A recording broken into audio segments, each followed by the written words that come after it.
Além das antocianinas, eu não falo muito aqui, mas existem outras categorias como os carotenoides.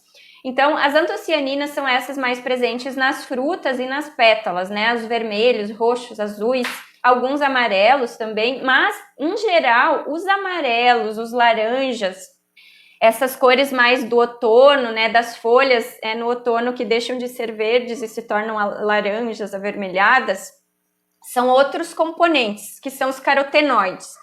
Então tem lá, quem nunca ouviu falar do beta-caroteno da cenoura, né, que não está só na cenoura, mas em geral está nas raízes, que também tem funções antimicrobianas às vezes. As xantofilas que estão presentes então nessas folhas, depois que no inverno, principalmente nessas plantas caducifólias, ou seja, que perdem as folhas no inverno, tem essa transição antes da folha cair, porque a clorofila ali ela não vai aguentar aquele período, então vai ficando cada vez mais amarelado, vermelhado, quer dizer, a clorofila vai sendo substituída por essas xantofilas, até que a folha cai, enfim. Então, essas xantofilas, elas estão protegendo as folhas para que ela permaneça fazendo a fotossíntese ainda por um tempinho antes da folha cair. É mais ou menos isso, tá? Não é com rigor aqui de rota metabólica. Esses carotenoides, eles não são tão sensíveis ao pH quanto as antocianinas aí.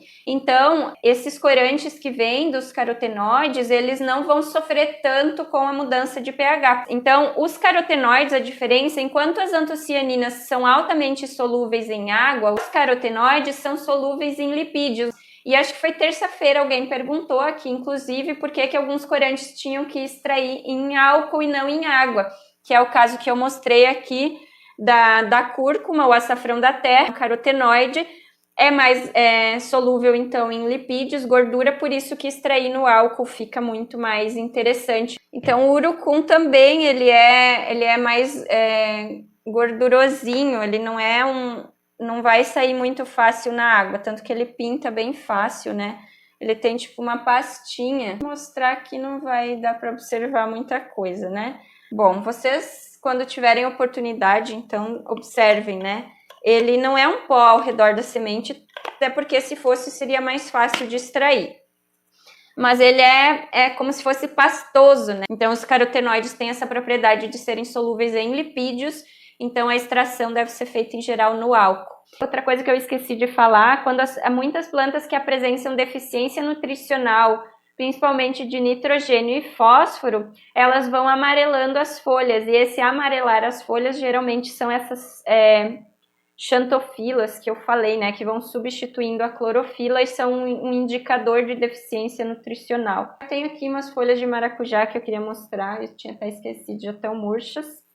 Então, quando a clorofila saiu, é esse mesmo maracujazeiro aqui de trás, é um maracujazeiro do mato que eu coletei uma frutinha bem pequena, coletei numa vistoria, numa propriedade rural. Essa aqui é uma folha senil, provavelmente também é deficiência nutricional. Eu tenho outro desse maracujazeiro lá na minha varanda, e elas estão num vaso pequeno, então isso pode ser um indicador de deficiência nutricional, porque nem eram as folhas mais de baixo. Geralmente as folhas mais de baixo ficam velhas mesmo e caem, mas eram folhas mais do alto, então pode ser deficiência nutricional, e aí vai substituindo a clorofila daqui pelas xantofilas, né, o que são carotenoides, né.